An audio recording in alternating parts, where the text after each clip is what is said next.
सदाशिवसमारम्भां शङ्कराचार्यमध्यमाम् अस्मदाचार्यपर्यन्तां वन्दे गुरुपरम्परां श्रुतिस्मृतिपुराणानाम् आलयं करुणालयं नमामि भगवत्पादं शङ्करं लोकशङ्करं शङ्करं शङ्कराचार्यं केशवं बादरायणं सूत्रभाष्यकृतौ वन्दे भगवन्तौ पुनः पुनः ईश्वरो गुरुरात्मेति मूर्तिभेदविभागिने व्योमवद्व्याप्तदेहाय दक्षिणामूर्तये नमः.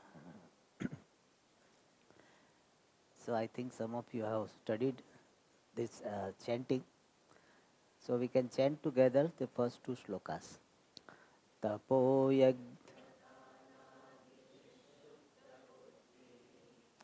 virakto nrupadeh pade tuccha buddhya परित्यज्य सर्वं यदाप्नोति तत्त्वं परं ब्रह्म नित्यं तदेवाहमस्मि.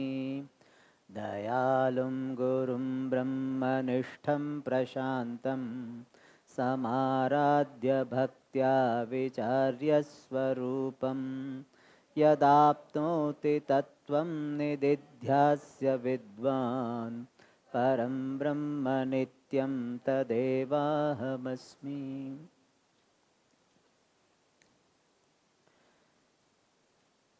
In the first shloka, Jnana Yogyata Prapti, the attainment of the fitness for knowledge, was highlighted. And in that, Tapa, Yajna and Dana.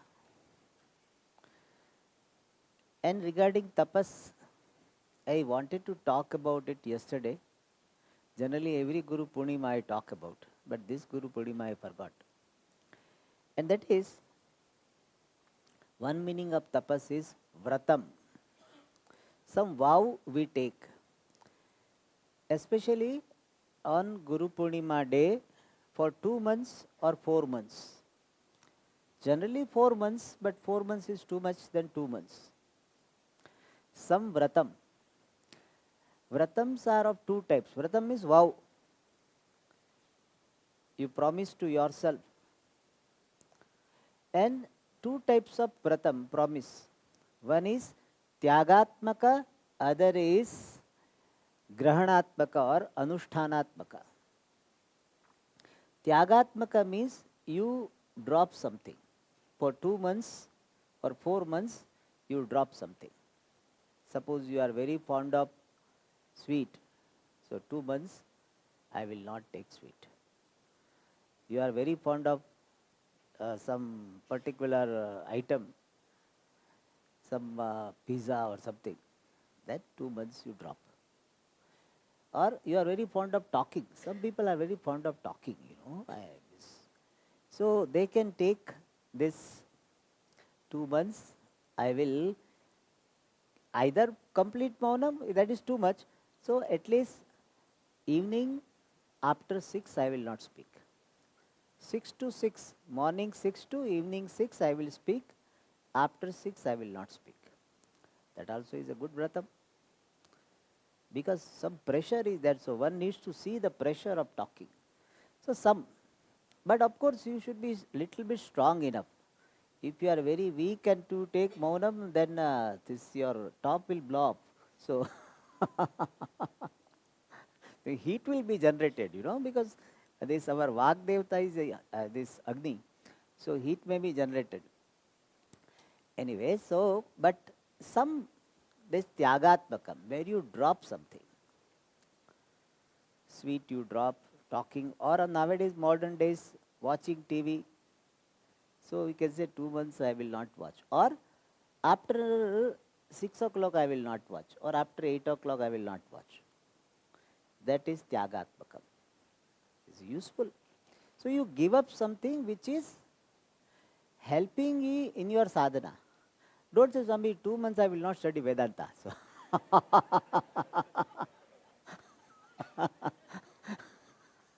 that also is there. So you give up something which is to be given up, and giving up will help you. That type of thing, give up. And that is one type of vratam. Second type of vratam is anushthanaatmakam, positive vratam. Means for 2 months, every day I will chant Vishnu Sahasranama. In fact, they say pradakshina you do of Vishnu temple with Vishnu Sahasranama, or this, not Vishnu Sahasranama, you do the pradakshina of the Lord every day. That also is vratam. Or chant Vishnu Sahasranama every day. Purusha Suktam you chant every day. Or do pradakshina of the temple. It will be good for weight loss also. You can lose your weight. 108 pradakshina. Chanting Bhagavan Nama, do 108 pradakshina. It will be very good. Around that temple. Good thing. 108 may be too much. It is 11. Try. So that is called anushthanaatmaka. Positively you pick up something. Dakshina Murti Stotram chanting every day. Or doing some puja which you are not doing. So in vratam, you should add something. Whatever you are already doing should not be taken as vratam. So something added, then only it is called vratam. So some chanting, some extra japa, or as I said, pradakshina, something which is meaningful. Not that you said this I will touch these 10 pillars of the lecture hall every day. It doesn't serve any purpose. Something which serves, which helps you. So that type of vratam, anushthanaatmakam, positive vratam. If we do it, what is the purpose? Purpose is you develop the mastery. You mastery over your body, mind, sense complex. Because generally many people have very loose life, If I do, I do. I don't do, I don't do. That looseness is there. And most of the time, this time is wasted away. Then when you take as a vratam, then it will give you some strength. It will give you confidence in yourself. You will be able to have the mastery over your body, mastery over your sense organs. One vratam is upavasa, or at least evening, one meal you skip, 3 meals you are having, you skip one meal. That also is vratam. So upavasa, maunam, and it will help you to develop this mastery, and it will help you to develop confidence that you can do something. Many people have this feeling, Swamiji, in my life I don't achieve anything. I don't think I have achieved anything. I am a failure. Whatever I decide, I am not able to do it. So when you do vratam and you complete, you will have a sense of satisfaction, sense of accomplishment, which is also useful.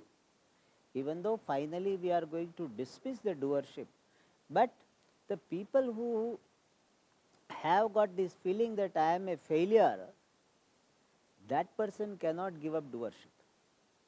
First one has to take care of that particular feeling that I am a failure, I am a failure. He or she has to have some relative sense of accomplishment, then you give up. Because if you have got deep sense of failure, it will not allow you to give up your doership.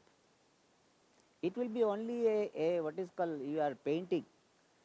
The wall has got so many cracks, etc. It's a painting. Or Puja Swamiji used to say a very nice example. He said some guest is going to come, and our this drawing room is in mess. So many things are there, and to rearrange them is very difficult. So what you do, you put everything in one corner and put a bed sheet on that, put a flower vase. So you have not really arranged the room, tidy up the room. Just you have hidden your untidiness. So similarly, that person, he has got constant sense of failure, deep sense of failure most of the time. That person, if he tries to do this Vedanta study and he tries to escape from that feeling by saying that I am a karta, it doesn't work. Relatively, person should have the feeling that yes, what is to be done, I am able to do it. Therefore, Vedanta is not meant for those who are totally failure in everything. Swami ji मैं कहीं चला नहीं, वेदांत में चलेगा, ऐसा नहीं है. That is not the case. So it is not that you have to be proud, etc. But main thing is there is no sense of constant failure. I am a failure, that will come in the way. And therefore, relatively, you should have some mastery over your body, mind, sense complex. You should have that feeling that yes, what is to be done, I am able to do it. And therefore, Vratam helps you to do that. You develop that confidence. Yes, we started, we are able to do it. Therefore, you start with small thing. Don't take up big thing, because already you have got sense of failure. And if you take up big Vratam, and you will not be able to fulfill, your sense of failure will be further strengthened. Therefore, take up some small thing and do it. But one requires this persistence, perseverance. Therefore, this Vratam is important. I wanted to tell yesterday, but since I forgot, so I said I use this word tapaha to convey this. All right. Then in the second shloka, Jnana Prapti Sadhana, the means for attaining Jnanam. The earlier shloka was the means for attaining the fitness for knowledge, and now the means for attaining knowledge. What was that? Shravana, Manana, Nididhyasana. And Shravanam was presented by Dayalum Gurum Brahmanishtham Prashantam Samaradhya Bhaktya. And then Vicharya Svarupam. Vicharya Svarupam can represent the Mananam, or it can represent, Vicharya Svarupa can represent both Shravana and Mananam. In Shravanam, you are grasping the vision. In Mananam, you are getting the conviction. So one gives you this the vision, Shravanam gives you the vision, and Mananam gives you conviction in your vision. Many times you have got knowledge, but conviction is not there. You know that this particular policy is good, knowledge you have, but conviction is not there. Therefore, your life is not governed by that knowledge. Honesty is the best policy, knowledge you have, but you are not fully convinced. Therefore, honesty is the best policy, that doesn't govern your life. And therefore, both are required, knowledge to begin with and then conviction. Knowledge by Shravanam and conviction by Mananam. And that was given in this Samaradhya Bhaktya Vicharya Swarupam. Another reading is Matya Swarupam Vicharya. Matya means Mananena Swarupam Vicharya. Means having inquired, having analyzed the subject matter, you get conviction. And after conviction, Nididhyasya, Vidwan. Vidwan refers to the person who has done Shravana and Mananam. Means he has got the vision, he has got the conviction. What conviction? I am Brahma. Jagat is, the whole world is nothing but Brahma, and that Brahman I am. That conviction one who has, that person is called Vidwan here. In other words, Jnani. Is Jnani a person who knows, but he is not Jnana Nishtha. And for Nishtha, for abidance in knowledge, the sadhana suggested is Nididhyasya. Having contemplated upon this Tattvam. And what is the Tattvam? This Tattvam is Brahman, which is to be claimed as oneself. So I am Brahma in this manner, nididhyasya. And yesterday we saw that nididhyasanam, contemplation, otherwise called meditation, is not meant for getting knowledge. Many people think like this. Swamiji, this Shravanam, all this we listen, etc. Okay, but real enlightenment takes place only in meditation. So people think that knowledge takes place in samadhi. This is a very popular belief. Swamiji, study से कुछ नहीं होता है. By study nothing happens. Only by meditation we have enlightenment. So people think that Shastra is not the means. This meditation is the means for enlightenment. That is not true. Contemplation or meditation is not the means for this self-knowledge. Why? Because contemplation is not a pramanam, is not a means of knowledge. If it is a means of knowledge, it will give you knowledge. It does not have the status of being the means of knowledge. In this contemplation, what you are doing?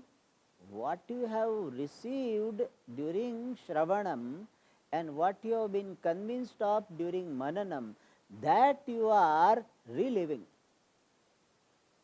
You are again bringing it to your mind. You are reliving the teaching. You are redwelling upon the teaching. Therefore, it is not a new thing you are getting. Suppose I ask you, you meditate on Gagapugaya. You will say, what, Swamiji? Just you meditate. You just meditate, you will get the knowledge of Gagapugaya one day. Just meditate. Keep on meditating. Will you get the knowledge of Gagapugaya? No. Why? Because you don't know. Even if something is there, but you do not know what it means. Some chemical, Foramina, what is called? Ferromina, what is it called? Current? Foraminifera. Okay. You meditate on that. Foraminifera. Meditate. You will get knowledge. You will not get. There is a unicellular organism. Meditate. Will you get knowledge one day? Swamiji, I realize. Foraminifera came. I have been trying to remember this word but not able to remember. Every time he has to tell me. Yeah. He has done PhD on that, but I have to remember words. All right. So idea is that contemplation or meditation is not the means for getting knowledge. So don't think that Swami study will not do, but only meditation I will get realization. It is very tempting to believe this. You know why? Because you have been studying and you always think that Swamiji, I am studying, but enlightenment has not come. And therefore you think that, see, what I have been doing has not worked. Therefore what? This is not the means. Something else must be the means. It is something like you are trying to see something very minute, and you are not able to see so far because it is too minute for the eyes to see. You require some aid. And you are not ready to take that. And therefore you say what? Since I could not see this object with my eyes, I will try my ears. It is like that. And similarly, if you say that no, this doesn't work, meditation will work. If somebody comes and tells you, see, that I got realization in meditation, you must have heard stories also that this person got this realization in his meditation. He was sitting under the tree or he was in Himalayas. There are stories. I know one person in Bangalore, he tells that on that particular day he got realization in Himalayas. And they celebrate the realization day. So you also will think that, that is how I have not done. So I have to go to Himalayas, and in the cave I will get in cave I will do meditation, I will get it. It is not so. Jnanam is always by the pramanam, and nididhyasanam is not a pramanam. Then Swamiji, why do we do nididhyasanam? We do nididhyasanam for removing the habitual error. We are not getting new knowledge in nididhyasanam. We are getting this assimilation of this knowledge. We are removing the habitual error by repeating the right knowledge again and again. Why do we need to repeat? Because this knowledge now what is there is not strong enough to counteract, neutralize the wrong understanding. The strength of wrong understanding is so much that my present knowledge, proves to be weaker. So I have to strengthen this knowledge. And that is what is done in nididhyasana. And strengthening the knowledge is just an expression. What we mean is our wrong understanding we are neutralizing. By saying wrong understanding, by seeing wrong understanding to be wrong understanding.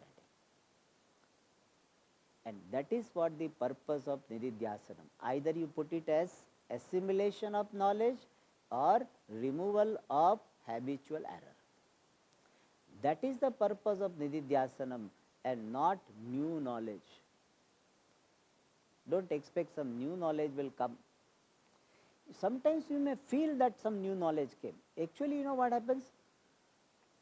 That what you have heard sometime and it is not clearly remembered by you, and that day you remember it. So you think you got new knowledge. One Swamiji was telling that while teaching, he gave one very beautiful example. So Swamiji was very happy. See, today a very nice example occurred. And then he went and saw his notes which he had taken some 15-20 years ago in the ashram. He saw that example was there. He did not know that that is there. He think it is newly occurred. It was newly occurred. It did not occur newly. He had forgotten that it is there. That is how it may happen. Certain things you had learned, but it is not now clearly remembered by you because you are busy with so many things. It occurs to you. Certain incident you are sitting and it occurs to you. All the details come to you. Generally it is not there in your mind, but when sitting alone it comes sometimes. It is not a newly you are getting. It was there, but it was not paid attention to. So nididhyasanam is meant for assimilation or neutralization of habitual error. And when nididhyasanam is done, then person attains the tattvam as oneself, and that tattvam is called Brahma, and that Brahma I am. So in this second shloka, the Jnana Prapti Sadhana were talked about. And in that, the last sadhanam was nididhyasanam. And now Bhagavan Shankaracharya ji is helping us to do nididhyasanam. How to do nididhyasanam? What should be the content of your contemplation? First clarity we need to have is, in Vedanta Siddhanta, in our Vedantic vision, our meditation is not a thoughtless meditation. Many people think that meditation means making the mind free of all thoughts, remaining in the state of blankness. That is what most of the people think because of the influence of yoga. In Yoga Sutra, the definition given is Yogaha Chitta Vritti Nirodhaha. Cessation of all the thoughts is called yoga. And that is that particular idea he has heard, and that is remaining here also. In Vedanta also he continues that. It is not so. In Vedanta we do not say that meditation means you have to make the mind thoughtless. In fact, we say you entertain the thought, but you entertain the appropriate thought. It is not thoughtlessness we are aiming at. We are suggesting that you appreciate yourself to be Brahman. I am Brahma. And so many other words are there to reveal the nature of Brahman. And generally, in Nididhyasanam, we appreciate that aspect of Brahman which will neutralize our strong habitual error. Depending upon the disease, we give this, prescribe the medicine. Somebody has got this feeling that I am useless, I am a very small person. That smallness, even after knowing I am Brahman, comes every now and then he has to meditate that I am free from all limitations. I am Purnaha. I am limited is a Bhranti, is a delusion, is a wrong conclusion. It is based on the identification with the body, mind, sense complex. This being limited is not my true nature. In this manner, he contemplates. And when contemplation, called Nididhyasanam, becomes mature, it is called Samadhi. So people say, Swamiji, in Shastra you always talk about three things, Shravana, Manana, Nididhyasanam. You don't talk about Samadhi. Why? Because Samadhi is a mature state of Nididhyasanam only. So we don't have to talk about it separately. Nididhyasanam in its mature state is called Samadhi. So in some texts, Vedanta texts like Vedanta Sara and Vichar Sagara, they do talk about this Samadhi. But Samadhi is not a separate state, it is separate sadhana, it is Nididhyasanam only. So with this background, we enter into the next shloka where Bhagavan Shankaracharya ji is helping us to do Nididhyasanam. How to do Nididhyasanam? In fact, that is the main topic of this text. That is why the text is called what? Svarupanusandhanashtakam. And we had seen the meaning. What is Svarupanusandhana? Anusandhana means contemplation. Contemplation upon one's true nature, Svarupa. And therefore, now the main topic of this text starts from the next shloka. Yadanandarupam prakashasvarupam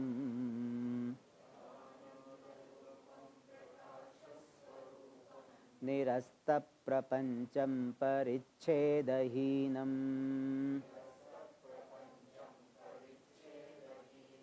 aham brahma vrityaikagamyam turiyam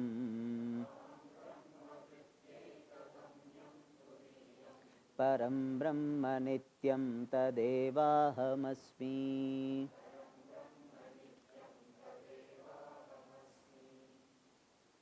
Yada.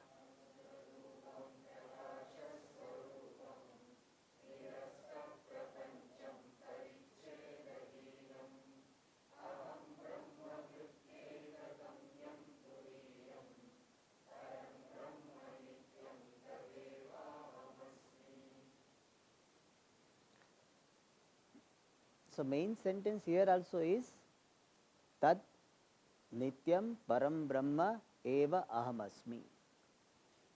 That refrains. I am that limitless Brahman alone, which is timeless.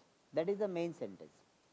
I am that limitless, timeless Brahma. And that Brahman is revealed by different words which are used in Shastra.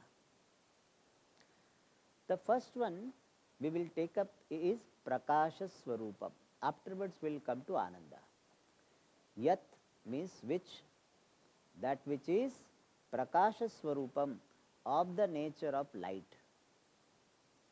So here Brahman is called Prakasha Svarupam, of the nature of light.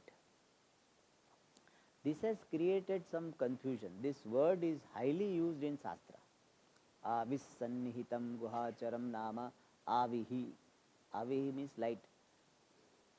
So Prakasha word is used. Tasya bhasa sarvamidam vibhati Prakasha.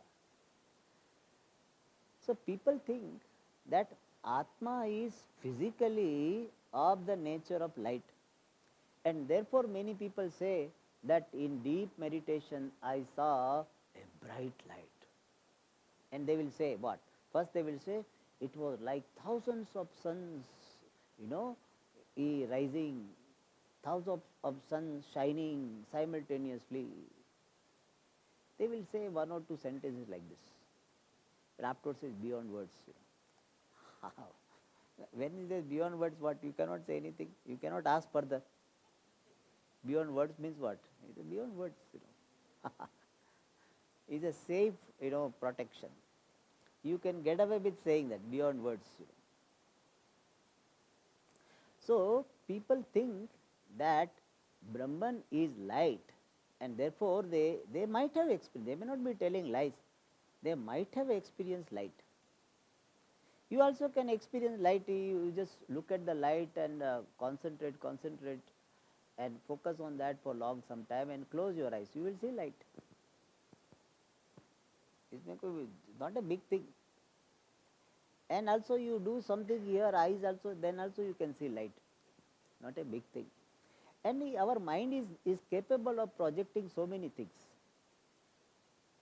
So if you keep on thinking that this will happen, I will see some blue light, the blue light will come.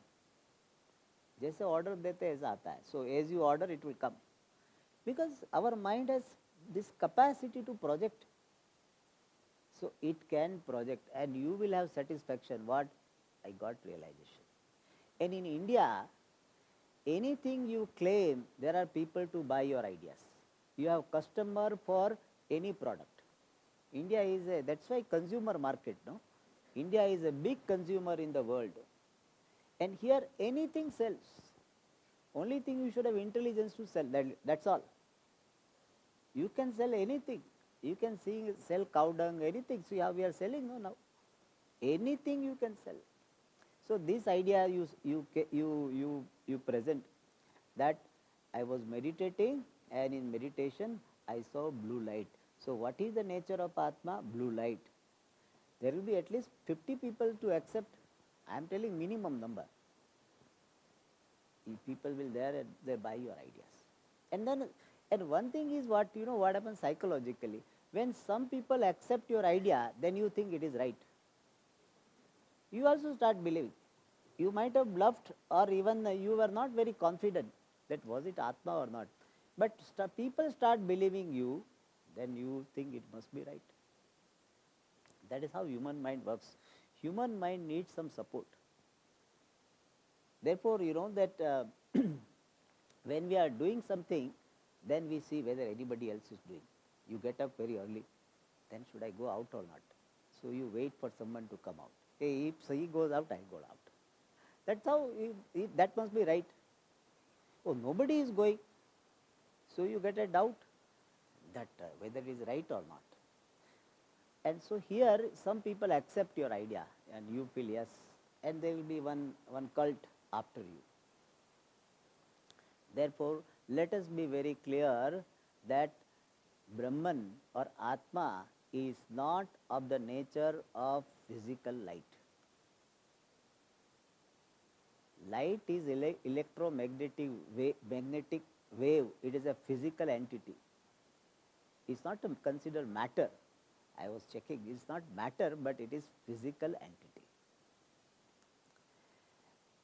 Whereas this Atma is not a physical entity, but they have got some similarities. Let us see some similarity first. Always in communication, you see similarities first. What is the similarity between light and this consciousness? Actually, Prakasha refers to the consciousness which is the nature of Brahman. We have seen what is consciousness. Consciousness is that which makes the body, mind, sense complex conscious. That which is the basis for all knowledge you have. You have got the knowledge of pot, there is a pot knowledge, that pot knowledge has got its basis in consciousness. Consciousness alone with the thought, pot thought, is available to you as pot consciousness, available to you as something which reveals pot. So, consciousness is the basis for all knowledge. Any knowledge has got its basis in consciousness. And what is consciousness? I am consciousness. Why? Because I am aware of everything. So, I am awarer with reference to the things I am aware of. By myself, I am awareness, and that awareness is otherwise called consciousness. All right. Now, between this consciousness, which is the nature of Atma, which is Brahman, and light, there are some similarities. What are the similarity? Light is self-luminous. Means light is luminous. Light is essential. Because of light alone, everything is luminous. So, light by itself is of the nature of luminosity. Light is of shining nature. That is what we mean. Similarly, consciousness is also of this shining nature. Shining means consciousness is evident. It is of the nature of being evident. Second thing, similarity is, just as light does not require another light to be illumined, consciousness does not require another consciousness to be evident. That is second similarity. First is light is shining, similarly consciousness is evident. Light does not require another light, consciousness does not require another consciousness to be evident. And light is illuminator of all other things which are non-luminous. So, light illumines non-luminous things. Similarly, consciousness makes other things evident which are inert by nature. Like light, consciousness makes the things evident. Like light illumines things, similarly consciousness makes things evident. Consciousness also we can say illumine things. Illumine not in physical sense, makes the things evident. And being illuminator is not intrinsic to light. Light need not be an illuminator to become light. If there is no thing around it, still it continues to be of the nature of light. Light does not have to be illuminator to be, to exist. Similarly, consciousness does not have to become a revealer of things to be. Consciousness is consciousness even though it is not a revealer. It will not be known to you, but by itself it is existent. And for light to illumine things, it does not have to do any job. Being illuminator is not the job for light. Sannidhi matrena prakashayati. By mere its presence it illumines things. Similarly, consciousness does not become revealer by some modification in it. Sannidhi matrena, by mere its presence, it illumines things. It makes things evident. So, these are the similarities between light and consciousness. Therefore, light is a metaphor for consciousness, or with simple words we say example for consciousness. But sometimes people forget, the metaphor and this main subject matter are different, and they consider light itself to be consciousness. Light is an example for consciousness. It is not consciousness. Like somebody is very, very, what is called, very powerful and takes initiatives, has got leadership. So people may start calling him Raja. He is like a Raja. He is not Raja means king. He is not really the king, but people call him the king. Now, if this person starts thinking he is a real king, that is a problem. He doesn't have any jurisdiction. He cannot give decision and all. So, person should know that I am just given this simile, the metaphor of a king. I am not the king. Similarly, light is a metaphor for consciousness. Consciousness is not light. Light is not consciousness itself. Because between light and consciousness, even though there are so many similarities, but there are some dissimilarities also. Let us see now dissimilarities. When we see similarities, then we can handle dissimilarities. So, dissimilarities what? First is, light is a physical entity. Means, what we mean by physical entity, it is not a concept. It is something you can interact, you can perceive. So, it is a physical entity. Whereas consciousness is not a physical entity. It is not something you can, you can see it, you can perceive it, you can do some experiment on that. It is not. Consciousness is not a physical entity. Therefore, people try that to get the weight of consciousness, weight of Atma. How much weight is there? Atma. They tried. You know what method they used? That one person was dying. They put it in a glass box. And they say, when this person dies, so first before he was dead, weight was done, say 80 kg. And then he died. They found that he is dead. Then again they did weight. They think that whatever difference is the weight of Atma, because Atma left the body. Therefore, whatever is the difference between these pre and post is the weight of Atma. That is a scientific method. That's what people try to apply science in Vedanta. And the result was that weight was little bit increased. So, so Atma has a negative weight or what? No. Anyway, Atma is not a physical thing. It's not that you can touch, see, etc. So, that is the first difference. Light is a physical entity. Consciousness is not a physical entity. So, don't say, Swamiji, I want to touch Brahman. Brahma Sansparsha. So, I want to touch Brahman. Swamiji, how it? You must have seen Swamiji Brahman. You must have shaken hand with Brahman. Please tell me how Brahman is soft, how? No touch. That's why people don't like, some people they don't like Brahman. Why? It is ashabdam, asparsham, no sound, no touch, no color. Kala kaluta Brahma hai aapka. So it's a very, your Brahman is like a tofu. You know tofu? No taste. He said, our Krishna is like pizza, bhelpuri, pani puri. Our Krishna, you see, when you see, feels so happy. Whereas you talk about Brahman, what happens? Nothing happens. What is the color of Brahman? No color. What is the sound of Brahman? No sound. Kuch bhi nahi. That's why many people don't like this Brahman. But most boring thing is Brahman.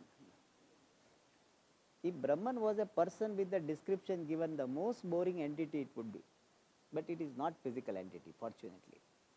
Or unfortunately, whatever.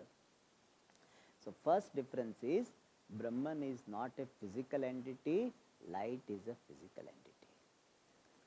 Second thing is, light is objectifiable, whereas consciousness is not objectifiable. Third, which is the corollary of that, light is anatma, non-self,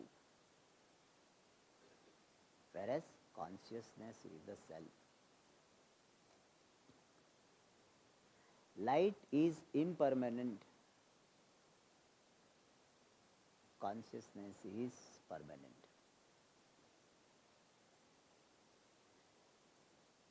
And therefore, don't take this prakasha as this nature of Atma in literal sense, figurative, in a literal sense. It should be taken in figurative sense. So, I am Prakasha Swarupaha. Means what? I am of the nature of consciousness which is like light. That is a correct understanding. I am, or Brahman is, I am Brahma, and Brahman is of the nature of this consciousness which is like light. In fact, for consciousness or Brahman we give two examples. One is light called Prakasha, other is Akasha, space. Because Brahman has got similarity with Akasha also. Akasha is all pervasive, Brahman is all pervasive. Akasha is Asanga, Brahman is Asanga means unaffected, Brahman is Asanga. But Brahman is not Akasha. Brahman is like Akasha. Similarly, Brahman is like Prakasha, Prakasha Swarupam. And what does it mean? Prakasha Swarupam is I am of the nature of consciousness which is self-evident. By word Prakasha, the idea conveyed is like light, consciousness is self-evident. As what? I am. Even before using any means of knowledge, I am evident. That self-evident self is called here Prakasha Swarupa. So, Brahman is of the nature of Atma which is Prakasha Swarupa. And Ananda Rupa. This is something interesting though. Ananda Rupa. Ananda Rupa means of the nature of Ananda. So, what is the meaning of that? So, Brahman is of the nature of Ananda. So, Swamiji, if I eat Brahman, will I be happy? Or if I listen to Brahman, will I be happy? Because Brahman is Ananda. Here, Ananda word to be understood properly. There are two types of Ananda. One is called experiential happiness and other is called happiness which is the nature of Atma. Svarupa Bhuta and Anubhava Vishaya. Samvedya Ananda. Samvedya means experiential and second is Svarupa Bhuta. Svarupa Bhuta means it is in the form of the nature of oneself. So, here when we say Ananda Rupa, here it is not experiential happiness. Experiential happiness is not the nature of Brahman. So, when Swamiji I become Brahman, does it mean all the time I will be smiling? That is what people expect. The Brahmagnani means what? All the time smiling. It may look very nice, though, Swamiji, how nice I will be smiling all the time. Very rarely I smile. So, how nice it will be, I will be smiling. I tell you, if you are smiling all the time, you will say, Bhagavan, no, please get out of this smile. Because it is inappropriate. You imagine somebody died and you are smiling. What? Not happy.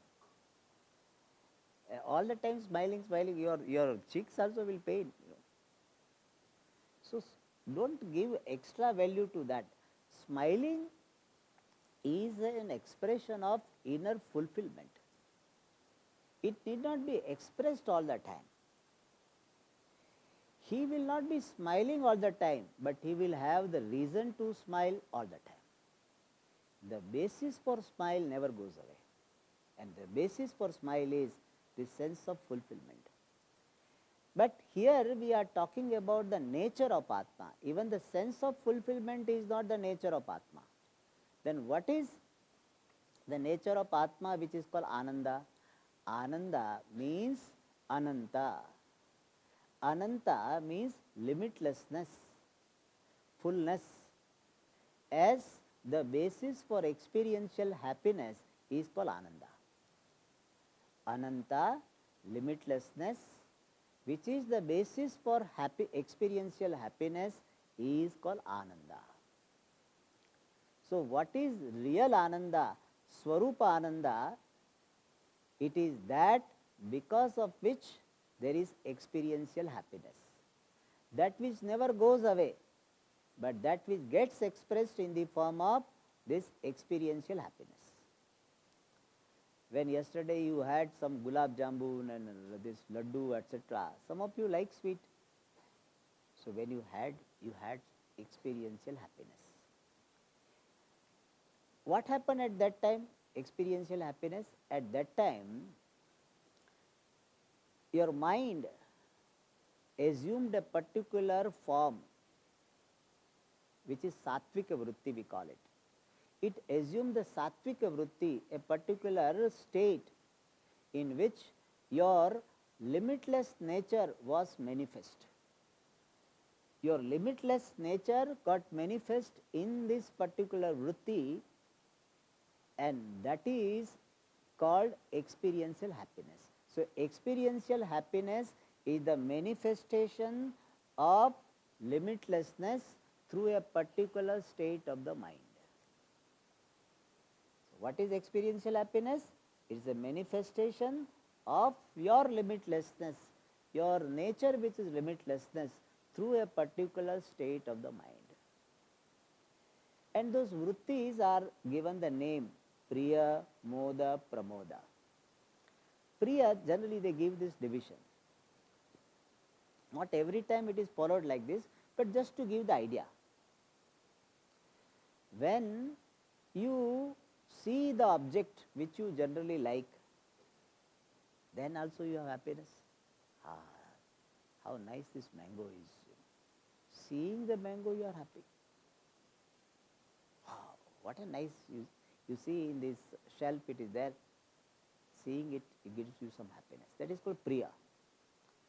Then you buy it, you got it. This mango is with me now.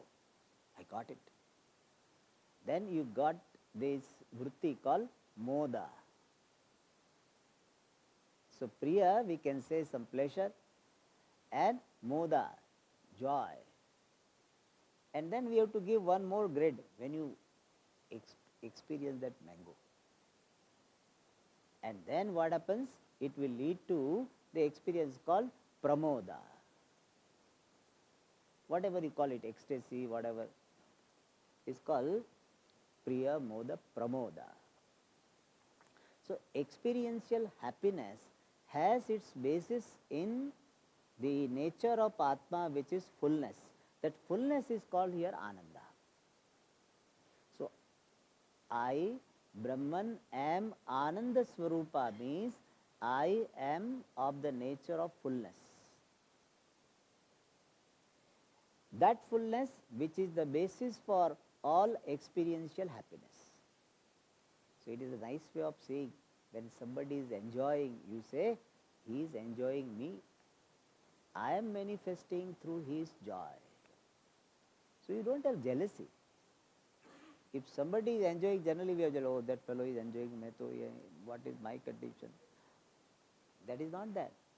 Wise person says, oh, I am manifesting there in the form of the joy of this tea, coffee, whatever they are enjoying. I am manifesting there. I, fullness, am manifesting through different minds, through different modes of the mind, in the form of experiential happiness.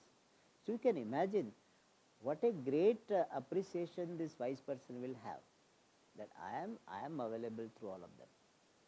I, fullness, am manifest in the form of all types of happiness. So, child seeing the toy becomes happy, I am manifesting through that, in the form of that happiness. Class got over, people felt happy, that also I am manifesting. So, You don't have any hatred towards anybody enjoying anything. Right or wrong, they are enjoying, I am manifesting. I am Ananda Swarupa, I am fullness. Fullness is my nature getting expressed in the form of various types of happiness. That Ananda Rupa I am. And therefore, when I interact with the object and it, because of the past samskara, it brings about a particular frame of mind in which my fullness is manifest, and therefore there will be experiential happiness even for a wise person. People have this question, Swamiji, wise person, he got Ananda Swarupa, so will he be able to enjoy this music or this beautiful scenery, etc.? Will he be able to enjoy? Yes.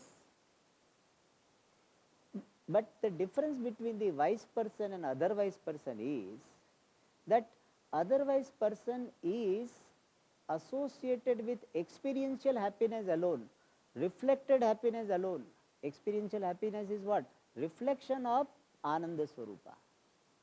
So he, the ignorant person, is attached to reflected happiness, whereas the wise person enjoys the reflection but doesn't miss the reflection.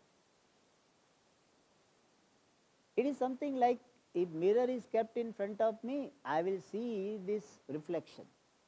हाँ अच्छा है, वो shaving करने से बड़ा छोटा दिखता है, so looks younger.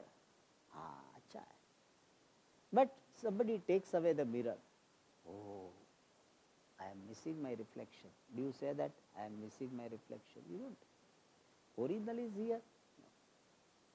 Original is here, therefore I don't miss the reflection. Reflection he will enjoy, but reflection he will not miss. Therefore, wise person also can enjoy a joke. So people think that wise person should be always like a stone, you know. Whatever you say, I love you. No response. So people think that wise person should be like a stone, you know. He should not enjoy. He should not do anything. We can do anything to him. You can go and prick also. He is a wise person. He should not react or respond anything. That's not so. Will he feel physical pain or not? Definitely. So don't think that wise person means no physical pain. He also will have.